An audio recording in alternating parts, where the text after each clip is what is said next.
The headline election pledge from Auckland's Mayor Phil Goff has turned, are we going to this next? Or we got David Clark, we're going to this next, turned into a preference, with his promised cap on rate rises now dependent on the generosity of the government. And if you're wondering what I was talking about, we are going to go back to the subject of DHBs and their deficit, both individual and collective, after this. But Mr Goff's opening pitch as his council begins to ponder its 10-year budget talks of rate rises between his promised 2.5% and 3.5%, with priority now being to invest in transport infrastructure and the environment. In other words, how much more Auckland is going to pay. The Mayor says he also made clear while running for office last year that a modest rate rise was part of a combination that needed to include funding sources like regional fuel tax, which the government has yet to agree to.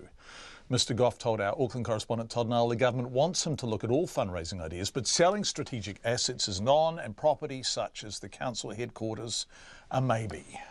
If there was a business case that we were better off leasing this building rather than owning it, I'd contemplate that. The two areas that I spelt out specifically that were off the table, as far as I was concerned as a mayoral candidate, one was shares in the Auckland International Airport Limited, the other was water care. Now, actually, if you look at the dividend return that we're getting from the airport, the dividend return that we're getting from the port, between the two, it's probably close to $100 million a year in revenue.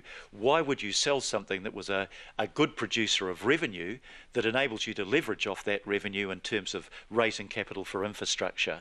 Water care, you know, we are looking at major changes in water care. We're looking at water care working more closely in a more integrated way with council and with our stormwater division. I don't think it makes sense to sell that. The government would probably like those things to be on the table. I've said that from my perspective as the mayor, they are not. Some councillors would disagree with me on that, and they'll raise their opinions on that and maybe press that case. That is something that I undertook in terms of my vote on council not to support. Would you expect to get any of those big answers from the government in time to lock in this long-term plan? Yeah, the election's something of an inconvenience for us in that regard. We're not going to get, now that we're into the election campaign, we're not going to get any of the really hard decisions made by government. It's probably not even appropriate for them to make those hard decisions prior to the election. But I would hope that in any incoming government that a top priority will be tackling some of those big questions like what share of that $5.9 billion of funding deficit for the Auckland Transport Alignment Project, what share of that will fall to council, what share of that will be met by government.